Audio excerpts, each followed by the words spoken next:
Sara Elbadwi here from Horse Racing Nation with another episode of the Outrun the Odds video segment, where I take a look at horses that I think have a chance to hit the board and possibly even win at a price. And we did have another winner last week with Icy Flavor taking to the turf successfully, just as the pedigree suggested.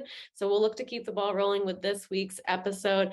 And I actually only have one horse for Saturday at Keeneland, and I have two horses that are in the same race on Sunday. So we'll take a look at a horse that's running tomorrow, as well as two that are running in the same race on Sunday, all at Keeneland, which is the site of the Breeders' Cup, coming up in just 2 weeks. And you'll want to subscribe to the Horse Racing Nation YouTube channel, like this video, and make sure that you have notifications turned on so that you are aware of all of our handicapping video content coming out with the Breeders' Cup approaching so quickly. So the first horse that I want to talk about is running in the Perryville Stakes, which goes as race number 6 on Saturday at Keeneland. And that's the number 1 horse, Hoist the Gold, who is at 12-1 on the morning line. Now, I do agree that the horse all the way to the outside in the number 8 Gunite is the horse to beat and a very deserving morning line favorite.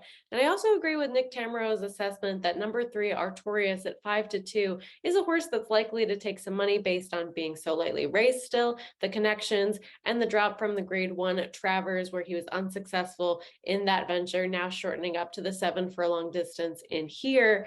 But I'm not totally convinced that we're going to get 12-1 on Hoist the Gold, who is a horse that has outrun his odds on multiple occasions. And we'll take a look at his race 2 back at Saratoga versus Allowance Company. And now he's the number 7 horse in that race, stalking very honest early fractions. And that pace was certainly to the benefit of horses like Hoist the Gold and the eventual winner, number 5, Elite Power.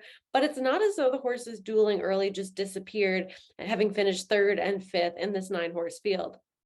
Elite Power went on to win the Grade 2 Vosburg next time out, and while this year's edition of that race wasn't exactly the most competitive field, it's very possible that Elite Power is a horse that's on his way to becoming a multiple graded stakes winner, and finishing second to horses like that can certainly flatter Hoist the Gold moving forwards. That race was also against older company, and the Perryville is only for 3-year-olds. We'll take a look 3 races ago where Hoist the Gold broke from post 3 in the Grade 2 Amsterdam, and you can see he kind of bobbles, and that's obviously never beneficial. So we'll forgive his poor effort in there, mainly because he's run better since then and also prior to that versus similar threats, which is exactly what happened 4 races back in the Maxfield Overnight Stakes at Churchill Downs. Here he's the number 6 horse, and he really gives Gunite a run for his money at 30-1. Gunite is slipping up the rail while Hoist the Gold has to go wide, and the margin of separation between these two and my prankster at the wire is not so much as to deter me from taking the better price in this spot. Now, perhaps the argument is that he should have won last time, and I'm not saying that I disagree with that. However, I do feel as though he is coming out of a live race because the 3rd place finisher in there, Tejano Twist, is a horse that did just return to win with a career best buyer of 98 next time out. And perhaps with another step forward, Hoist the Gold is a horse that can turn the tables on Gunite here in the Perryville and spring the upset. That's all for Saturday, and we'll move on to Sunday's card at Keeneland still, and we'll take a look at race number 7, which is the Grade 3 Dowager Stakes. This is a 1.5 miles for 3-year-olds and up, and this is for the fillies and mares going over the turf course. And I actually have 2 horses in this race that I want to highlight that I think could both possibly be mixed into the exotics at big prices. In these marathon races, I like to look for horses that have gone the distance before, and both the number 3 Core Values and the other horse that I'm going to talk about in here have done so and have had some success hitting the board and winning at this distance, while others that it might be shorter prices have kind of shown that this might not be as far as they want to go, or they have yet to try that distance. So with 3 Core Values, the last time that she went 1.5 miles was actually in the Grade 3 Bewitched Stakes right here at Keeneland this spring. She's breaking from the rail in this short field, and as you can see from the posted fractions, there is absolutely no pace on it all. You can see that Core Values is the longest shot in the field at 24-1, that she's always the furthest back, and the 4 horse in this race is none other than Warlike Goddess, the recent winner over males in the Grade 1 Joe Hirsch Turf Classic, a 9-time winner and the potential U.S. favorite for the upcoming Breeders' Cup Turf.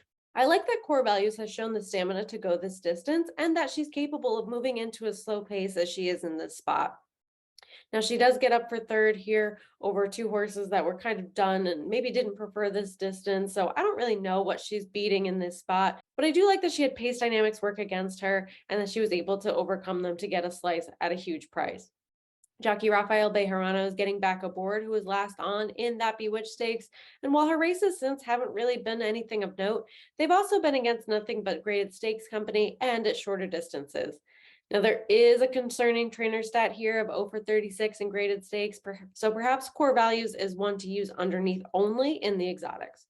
We'll move to the far outside in this same race from post 11. We have Mia Martina, who is also 15-1 on the morning line. And she was a winner last time out at this 1.5-mile distance.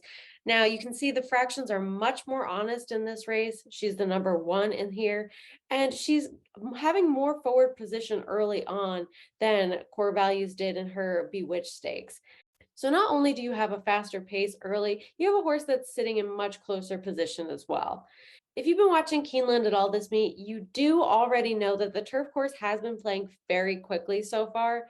So while she is saving ground, she manages to avoid whatever is happening with Joel Rosario and the number 8 Fairchild and the ripple effect that causes. She's getting a really great trip. Things are going her way in this race. She's getting that inside-outside split, but she is still fairly lightly raced as a 4-year-old and has at least shown that she can handle the course and distance without being too far behind early on. That early position will help her in a spot like this, and trainer Graham Motion is having a strong meet so far, and he has won this race 3 times, so I do think this is the live entrant for him, much more so than Go Big Blue Nation, who is breaking from post 10 just to this one's inside.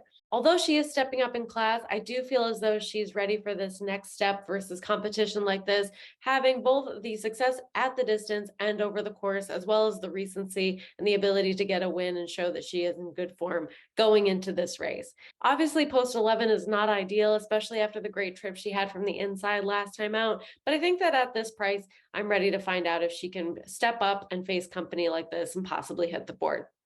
So the 3 horses that I like this week are number 1, Hoist the Gold on Saturday in the Perryville, and then on Sunday, number 3, Core Values, and number 11, Mia Martina in the Grade 3 Dowager Stakes. Good luck this weekend.